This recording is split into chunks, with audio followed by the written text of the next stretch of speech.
안녕하세요. 김성찬입니다. 그래서 석회에 대한 치료는 증상을 가라앉힐 것이냐, 아니면 원인을 좀 때려잡을 것이냐로 나눠서 생각했을 때, 석회가 아픈 건 염증 반응 때문에 아픈 거니까, 만약에 내가 증상 완화를 원하면 염증을 줄이면 돼요. 대표적으로 소염제 약을 드신다거나, 아니면 소염제 엉덩이 주사를 맞는다거나, 이런 것들이 염증을 완화시키는 약재로서 쓸 수 있는 거고, 또 냉찜질도 염증을 좀 줄여주니까 경우에 따라서는 많이 부어있다 냉찜질도 도움이 되고요. 이거로 조절이 안 된다 그러면 이제 염증을 완화시키는 목적으로 스테로이드 잘 쓰는 게 역시 통증 완화 목적에 염증을 줄이기 위한 치료이죠. 반면에 이제 그러면 생각해 봤을 때, 그럼 이제 이 석회 때문에 염증이 생긴 것 같으니 내가 좀 석회를 없애야 되겠다 그러면, 석회를 없애는 방법 중에 물론 수술로 꺼내는 방법도 있기는 해요. 근데 이거는 어차피 석회는 막을 방법도 없고 또 생길 수도 있고 또 딴 부위도 생길 수 있기 때문에 생겼다고 해서 무조건 꺼내야 되는 건 아니고, 다만 석회가 만약에 크기가 너무 커져서 이게 근육 힘줄이 이것 때문에 거의 끊어질랑 말랑 한다, 그럼 꺼내야죠. 근데 만약에 그런 게 아니다 그러면 의외로 석회 꺼내겠다고 해야 될 게, 힘줄을 배를 갈라요 거의. 그런 다음에 석회를 놓치시 꺼내요.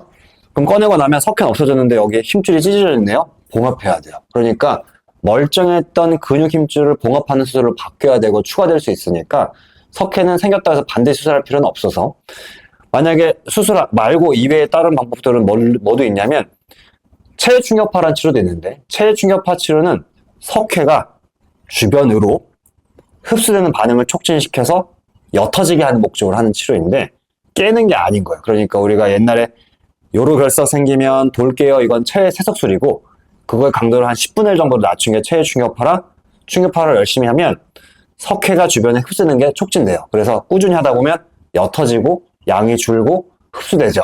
하지만 석회가 염증을 일으키는 건 주로 흡수될 때 염증이 일어나기 때문에, 석회가 줄어들다 보면 어느 날 갑자기 염증이 올라가서 갑자기 아픈 경우가 올 수 있어서, 충격파란 치료는 염증을 줄이는 치료라기보다는 석회를 없애는 치료로서, 석회가 줄겠지만 때로 염증이 일어나는 경우도 있다가 충격파인 거고요. 그거 말고는 뭐 녹이는 약재를 뭐 주입한다 이런 얘기를 하긴 하지만, 사실 석회를 녹인다는 건 없고, 대개는 뭐냐면 이게 애당초 흡수기가 되면 약간 분필도 보면 이렇게 덩어리가 져 있으면 이걸 뭐 액체 쏜다고 해서 흩어지지 않겠지만, 석회가 분필가루처럼 흩어져 있는 경우가 있어요. 우리가 이렇게 되면 흡수기인 상태인데, 이러면 액체를 쫙 쏘면 가루니까 쫙 주변에 퍼져요.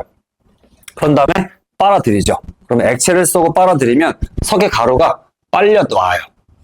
이런 식으로 하는 것도 있지만, 이거는 어디까지나 가루가 되어 있는 형태일 때만 가능하고, 덩어리가 져 있을 때는 쏴도 분해가 안 되거든요. 그러니까 특수한 경우에 흡수기에서만 이런 경우를 해보는 경우도 있습니다.